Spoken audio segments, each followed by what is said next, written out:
ಇನ್ನು ಚಳಿಗಾಲದ ಅಧಿವೇಶನ ಕಲಾಪ ಕೊನೆಯ ಹಂತಕ್ಕೆ ಬಂದಿದೆ. ಇನ್ನೇನು ಇವತ್ತು ಒಂದೇ ದಿವಸ ನಡೆಯೋದು ಅಂತ ಅನಿಸುತ್ತೆ. ಈ ಸಂದರ್ಭದಲ್ಲಿ ಬಾಣಂತಿಯರ ಈ ಸರಣಿ ಸಾವಿದೆಯಲ್ಲ, ಇದಕ್ಕೆ ಸಂಬಂಧಪಟ್ಟಂಗೆ ಚರ್ಚೆ ಮಾಡ್ತಾರೆ. ಸದನದಲ್ಲಿ ಸರ್ಕಾರ ಉತ್ತರ ಕೊಡುತ್ತೆ. ಏನು ಉತ್ತರ ಕೊಡುತ್ತೆ? ಇದೇ ಕತೆ, ಇದೇ ಹಾಡು, ಅದೇ ರಾಗ. ಕೇಂದ್ರದ ಮೇಲೆ ಹಾಕೋದು, ಡ್ರಗ್ ಮಾಫಿಯಾ ಮೇಲೆ ಹಾಕೋದು, ಕಳಪೆ ಗುಣಮಟ್ಟದ IV ಫ್ಲೂಯಿಡ್ ಅದು ಸಪ್ಲೈ ಆಗಿದೆ ಅಂತ ಹೇಳೋದು, ಅದನ್ನು ಓಕೆ ಮಾಡಿರುವಂಥವ್ರು ಕೇಂದ್ರದವರು ಅಂತ ಹೇಳೋದು, ಇದೇ ಇಷ್ಟೇ. ಒಂದಿಷ್ಟು ಪರಿಹಾರ ಹೇಳೋದು,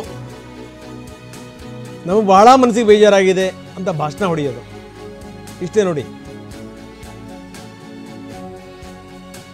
ಅದಕ್ಕೆ ನಾನು ಯಾವಾಗಲೂ ಹೇಳ್ತಾ ಇರ್ತೀನಿ, ಏನಾದರೂ ಘಟನಾವಳಿಗಳಾಗ್ತಾವಲ್ಲ, ಒಂದು ಕ್ಷಣ ನಿಮ್ಮ ಮನೆಯವರು ಯಾರಾದರೂ ಆ ಜಾಗದಲ್ಲಿ ನಿಲ್ಲಬೇಕು ಬಂದು. ಅಂದರೆ ನಾವು ಕಲ್ಪಿಸ್ಕೋಬೇಕು, ನಮ್ಮ ಮನೆಯವರೇ ಏನಾದರೂ, ನಮ್ಮನೆ ಹೆಣ್ಣುಮಕ್ಕಳೇ ಏನಾದರೂ ಈ ಸ್ಥಿತಿನಲ್ಲಿದ್ದರೆ ನಾವೇನು ಮಾಡ್ತೀವಿ? ಒಂದು ಕ್ಷಣ ಯೋಚನೆ ಮಾಡಿ. ಹೊಟ್ಟೆ ಉರಿದೋಗಲ್ವಾ? ದಗದಗ ಅನ್ನಲ್ವಾ? ಹೆಂಗನ್ಸುತ್ತೆ ಹೇಳಿ? ಮಗು ಈಗ ಅನಾಥ, ಅದೆಷ್ಟು ಮಕ್ಕಳುಗಳು ಅನಾಥವಾಗಿವೆಯೋ.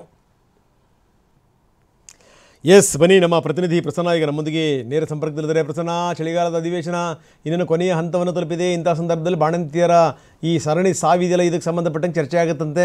ಮತ್ತೆ ನಾನು ಹೇಳ್ತಾ ಇದ್ದೆ, ಅದೇ ತಿರ್ಗಾ, ಅದೇ ರಾಗ, ಅದೇ ಹಾಡು, ಅದೇ ದರಿದ್ರ ಹೇಳಿಕೆಗಳು.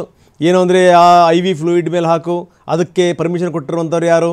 ಕೇಂದ್ರ ಇದಕ್ಕೆ ಪರ್ಮಿಷನ್ ಕೊಟ್ಟಿದೆ. ಇಲ್ಲಿ ಏನೋ ಡ್ರಗ್ಸ್ ಮಾಫಿಯಾ ನಡೀತಾ ಇದೆ. ಇವೇ ಹಾಳು ಪುರಾಣಗಳನ್ನು ಬಿಟ್ಟು ಬೇರೆ ಏನಾದರೂ ಇದಕ್ಕೆ ಸಂಬಂಧಪಟ್ಟಂಗೆ ಏನಾದರೂ ಇಲ್ಲ, ಮುಂದಿನ ದಿನಗಳಲ್ಲಾದ್ರೂ ಈ ರೀತಿ ಬಾಣಂತಿಯರ ಸಾವನ್ನಪ್ಪಾರದು ಅನ್ನೋದು ವಿಚಾರಕ್ಕೆ ಸಂಬಂಧಪಟ್ಟಂಗೆ ಸರ್ಕಾರ ದಿಟ್ಟ ಹೆಜ್ಜೆ ನೀಡುವಂಥದ್ದು. ಜೊತೆಗೇನು ಅಂದರೆ ಇದಕ್ಕೆ ಸಂಬಂಧಪಟ್ಟಂಗೆ ಒಂದಿಷ್ಟು ಜನರ ದಿವ್ಯ ನಿರ್ಲಕ್ಷ್ಯ ಕೂಡ ಕಾಣ್ತಾ ಇದೆ. ಅವರ ವಿರುದ್ಧ ಕ್ರಮ ಕೈಗೊಳ್ಳುವಂಥದ್ದು, ಅದೇನಾದರೂ ಆಗ್ಬೋದಾ? ನಿರೀಕ್ಷೆ ಮಾಡ್ಬೋದಾ ಪ್ರಸನ್ನ?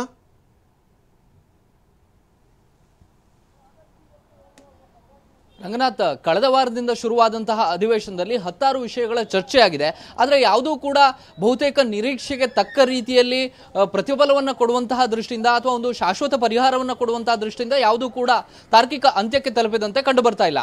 ಇದೀಗ ಇವತ್ತು ಬಹುತೇಕ ವಿಧಾನಮಂಡಲದ ಅಧಿವೇಶನ ಕೊನೆಯಾಗುತ್ತೆ. ಮಧ್ಯಾಹ್ನದ ವೇಳೆಗೆ ವಿಧಾನಮಂಡಲ ಅಧಿವೇಶನವನ್ನು ಅನಿರ್ದಿಷ್ಟಾವಧಿಗೆ ಮುಂದೂಡಲ್ಪಡುವಂಥದ್ದು ಬಹುತೇಕ ನಿಶ್ಚಿತವಾಗಿದೆ. ಈ ಹಂತದಲ್ಲಿ ಬಾಣಂತಿಯರ ಸಾವಿನ ವಿಚಾರಕ್ಕೆ ಸಂಬಂಧಪಟ್ಟ ಹಾಗೆ ಸರ್ಕಾರ ಇವತ್ತು ಉತ್ತರವನ್ನು ಕೊಡುತ್ತೆ.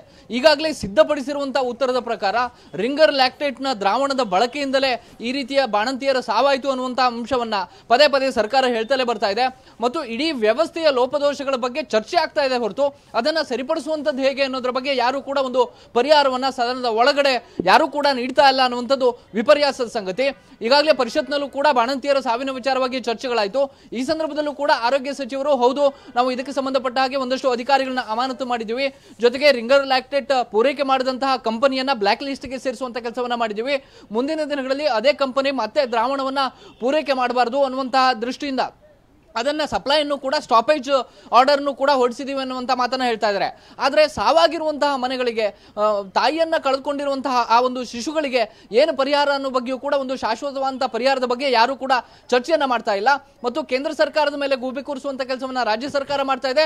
ರಾಜ್ಯ ಸರ್ಕಾರವನ್ನ ಹೊಣೆ ಮಾಡುವಂತ ಕೆಲಸವನ್ನ ವಿರೋಧ ಪಕ್ಷದ ಶಾಸಕರು ಮಾಡ್ತಾ ಇದ್ದಾರೆ. ಈ ವಿಚಾರ ಇವತ್ತು ಸರ್ಕಾರದ ಕಡೆಯಿಂದ ಉತ್ತರದ ರೂಪದಲ್ಲಿ ಬರುತ್ತೆ. ಹೀಗಾಗಿ ಕೊನೆಯ ಹಂತದಲ್ಲಿ ಈ ವಿಚಾರವನ್ನ ಚರ್ಚೆಗೆ ಎತ್ತಿಕೊಂಡಿದ್ದರ ಬಗ್ಗೆಯೂ ಕೂಡ ಒಂದಷ್ಟು ಶಾಸಕರು ಬೇಸರವನ್ನು ವ್ಯಕ್ತಪಡಿಸ್ತಾ ಇದ್ದಾರೆ. ಪ್ರಾರಂಭದ ಹಂತದಲ್ಲಿಯೇ ಬಾಣಂತಿಯರ ಸಾವಿನ ವಿಚಾರ ಚರ್ಚೆ ಆಗಬೇಕಾಗಿತ್ತು ಅನ್ನುವಂಥದ್ದು ಹಲವರ ಅಭಿಪ್ರಾಯ. ಆದ್ರೆ ಅದು ಅಭಿಪ್ರಾಯಕ್ಕೆ ಮಾತ್ರ ಸೀಮಿತವಾಗಿದೆ. ಇನ್ನೊಂದು, ಉತ್ತರ ಕರ್ನಾಟಕದ ಭಾಗದ ಸಮಸ್ಯೆಗಳ ಬಗ್ಗೆಯೂ ಕೂಡ ಕಳೆದ 3-4 ದಿನಗಳಿಂದ ಚರ್ಚೆಗಳಾಗ್ತಾ ಇದ್ದಾವೆ. ಉತ್ತರ ಕರ್ನಾಟಕ ಭಾಗದ ಅಭಿವೃದ್ಧಿಗೆ ಸಂಬಂಧಪಟ್ಟ ಹಾಗೆ ತಮ್ಮ ಅಸಮಾಧಾನವನ್ನು ಕೂಡ ಈ ಭಾಗದ ಶಾಸಕರು ವ್ಯಕ್ತಪಡಿಸ್ತಾ ಇದ್ದಾರೆ. ಬೆಳಗಾವಿಯ ಅಧಿವೇಶನ ಅನ್ನುವಂಥದ್ದು ಕೇವಲ ಟೂರಿಂಗ್ ಟಾಕೀಸ್ ಆಗ್ತಾ ಇದೆ. ಕೇವಲ 1-2 ವಾರಕ್ಕೆ ಮಾತ್ರ ಮುಖ್ಯಮಂತ್ರಿಗಳ ಆದಿಯಾಗಿ ಎಲ್ಲರೂ ಬಂದು ಇಲ್ಲಿ ಒಂದು ರೀತಿಯ ಜಾತ್ರೆ ತರ ಮಾಡಿ ಹೊರಟೋಗ್ತಾರೆ. ಆದ್ರೆ ಉತ್ತರ ಕರ್ನಾಟಕದ ಅಭಿವೃದ್ಧಿ ಬಗ್ಗೆ, ಉತ್ತರ ಕರ್ನಾಟಕದ ನೀರಾವರಿ ಸಮಸ್ಯೆಗಳ ಬಗ್ಗೆ ಶಾಶ್ವತವಾದಂತಹ ಪರಿಹಾರವನ್ನು ಕೊಡಿಸುವುದರಲ್ಲಿ ಸರ್ಕಾರ ವಿಫಲವಾಗಿದೆ ಅನ್ನುವಂಥದ್ದು ವಿರೋಧ ಪಕ್ಷ ಮತ್ತು ಆಡಳಿತ ಪಕ್ಷದ ಉತ್ತರ ಕರ್ನಾಟಕ ಭಾಗದ ಶಾಸಕರ ಅಳಲು. ಈ ವಿಚಾರಕ್ಕೂ ಸಂಬಂಧಪಟ್ಟ ಹಾಗೆ ಇವತ್ತು ಮುಖ್ಯಮಂತ್ರಿಗಳು ಉತ್ತರವನ್ನು ಕೊಡ್ತಾರೆ. ನಿನ್ನೆ ಮತ್ತು ಮೊನ್ನೆ ಸುಮಾರು 60ಕ್ಕೂ ಹೆಚ್ಚು ಶಾಸಕರು ಉತ್ತರ ಕರ್ನಾಟಕ ಭಾಗದ ಸಮಸ್ಯೆಗಳ ಮೇಲೆ ಚರ್ಚೆಯನ್ನು ನಡೆಸಿದ್ದಾರೆ. ಈ ಭಾಗಕ್ಕೆ ಏನೇನು ಅಭಿವೃದ್ಧಿ ಕೆಲಸಗಳಾಗಬೇಕು ಅನ್ನೋ ಬಗ್ಗೆಯೂ ಕೂಡ ಸರ್ಕಾರದ ಕಣ್ಣು ತೆರೆಸುವಂತ ಮತ್ತು ಕಿವಿ ಹಿಂಡುವಂತ ಒಂದಷ್ಟು ಪ್ರಯತ್ನಗಳನ್ನು ನಿರಂತರವಾಗಿ ಮಾಡಿದ್ದಾರೆ. ಅದಕ್ಕೆ ಸರ್ಕಾರ ಇವತ್ತು ಮುಖ್ಯಮಂತ್ರಿಗಳು ಉತ್ತರವನ್ನು ಕೊಡ್ತಾರೆ. ಉತ್ತರ ಕರ್ನಾಟಕ ಭಾಗಕ್ಕೆ ತಾವು ಹೆಚ್ಚು ಫೋಕಸ್ ಆಗಿ ಏನ್ ಮಾಡಿದೀವಿ ಅನ್ನುವಂಥದ್ದನ್ನ ಸರ್ಕಾರ ಹೇಳೋದಕ್ಕೆ ಹೊರಟಂತೆ ಕಾಣ್ತಾ ಇದೆ. ಆದ್ರೆ ಎಷ್ಟರ ಮಟ್ಟಿಗೆ ಶಾಸಕರನ್ನ ಕನ್ವಿನ್ಸ್ ಮಾಡೋದಕ್ಕೆ ಸರ್ಕಾರದ ಕೈಯಲ್ಲಿ ಸಾಧ್ಯವಾಗುತ್ತೆ ಅನ್ನುವಂಥದ್ದು ಸಾಕಷ್ಟು ಕುತೂಹಲವನ್ನ ಕೆರಳಿಸ್ತಾ ಇದೆ. ಇದರ ಜೊತೆಗೆ ವಿಧಾನಸಭೆ ಪ್ರಾರಂಭ ಆದಂತಹ ಮಂಡಲ ಅಧಿವೇಶನ ಪ್ರಾರಂಭ ಆದ ದಿನದಲ್ಲೂ ಕೂಡ ಮುನಿರತ್ನ ಅವರ ವಿಚಾರವನ್ನ ಪ್ರಸ್ತಾಪ ಮಾಡೋದಕ್ಕೆ ಕಾಂಗ್ರೆಸ್ನ ಶಾಸಕರು ಸಾಕಷ್ಟು ಬಾರಿ ಪ್ರಯತ್ನವನ್ನ ಮಾಡಿದ್ದಾರೆ. ಇವತ್ತು ಕೂಡ ಆ ವಿಚಾರ ಚರ್ಚೆಗೆ ಬಂದು ಗದ್ದಲಕ್ಕೆ ಕಾರಣ ಆದ್ರೂ ಕೂಡ ಆಶ್ಚರ್ಯ ಪಡಬೇಕಾಗಿಲ್ಲ ರಂಗನಾಥ. ಓಕೆ, ಧನ್ಯವಾದ ತಮ್ಮೆಲ್ಲ ಮಾಹಿತಿಗೆ. ಈ ಮುನಿರತ್ನ ಪ್ರಕರಣ, ಆ ಪ್ರಕರಣ, ಈ ಪ್ರಕರಣ ಆಮೇಲೆ ಎತ್ಕೊಳ್ಳಿ, ಜಗತ್ತು ಮುಳುಗಲ್ಲ. ಅದರಿಂದ ಬಾಣಂತಿಯರು ಸತ್ತಿದಾರಲ್ಲ, ಇದಕ್ಕೆ ಸಂಬಂಧಪಟ್ಟಂಗೆ ವಿಸ್ತೃತವಾದಂಥ ಚರ್ಚೆ ಆಗಬೇಕು. ಸರ್ಕಾರ ಏನು ಉತ್ತರ ಕೊಡುತ್ತೆ ನಾವು ಕೂಡ ನೋಡ್ತಾ ಇದ್ದೀವಿ. ಅದರಲ್ಲೂ ನಮ್ಮ ದಿನೇಶ್ ಗುಂಡೂರಾವ್ ಏನು ಉತ್ತರ ಕೊಡ್ತಾರೆ ಇದಕ್ಕೆ ಸಂಬಂಧಪಟ್ಟಂಗೆ ನೋಡ್ತೀವಿ. ಬರೀ ನೀವು ನಿಮ್ಮ ಜವಾಬ್ದಾರಿಗಳನ್ನು, ನಾನು ನೇರವಾಗಿ ಹೇಳ್ತಾ ಇದ್ದೀನಿ, ವ್ಯವಸ್ಥೆಗೆ ನಿಮ್ಮ ಜವಾಬ್ದಾರಿಗಳನ್ನು ಬೇರೆಯವ್ರ ತಲೆ ಮೇಲೆ ಬಿಸಾಕಿ ನೀವು ಆರಾಮಾಗಿರಬಾರ್ದು. ಏನು ಕ್ರಮ ಕೈಗೊಳ್ತಾ ಇದ್ದೀರಿ ಅದ್ರ ಬಗ್ಗೆ ಒಂದು ಕ್ಲಾರಿಟಿ ಬೇಕು, ನಂಬರ್ 1. ನಂಬರ್ 2, ಈಗೇನೋ ಆ ತಾಯಂದು ಸತ್ತೋಗಿರಲ್ಲ, ಅಂದರೆ ನಾವು ನಮ್ಮ ವ್ಯವಸ್ಥೆ ಸಾಯಿಸಿದೆಯಲ್ಲ ತಾಯಂದ್ರನ್ನ, ಅವರ ಮಕ್ಕಳ ಜವಾಬ್ದಾರಿ ಸರ್ಕಾರ ಹೊರುತ್ತಾ? ಇಡೀ ಕುಟುಂಬಕ್ಕೆ ನೀವೊಂದು ವಾಗ್ದಾನ ಕೊಡಬೇಕು, ಇದಕ್ಕೆ ಸಂಬಂಧಪಟ್ಟಂಗೆ ಒಂದಷ್ಟು ಹಣ ಮೀಸಲಿಡಬೇಕು. ಆ ಮಕ್ಕಳ ಸಂಪೂರ್ಣ ಈ ಓದು, ಅದರ ಖರ್ಚು ವೆಚ್ಚ, ಅದರ ಪರಿಹಾರ ಎಲ್ಲವೂ ಕೂಡ ಸೇರ್ಕೊಂಡಂಗೆ ಒಂದು ಪ್ಯಾಕೇಜನ್ನು ಮಾಡಬೇಕು. ಅದನ್ನು ಮಾಡುತ್ತಾ? ಇದರ ಬಗ್ಗೆ ನಾವು ನೋಡ್ತಾ ಇದ್ದೀವಿ. ಇದು ಖಂಡಿತ ಆಗಬೇಕು ಅಂತ TV9 ಆಗ್ರಹಿಸ್ತಾ ಇದೆ.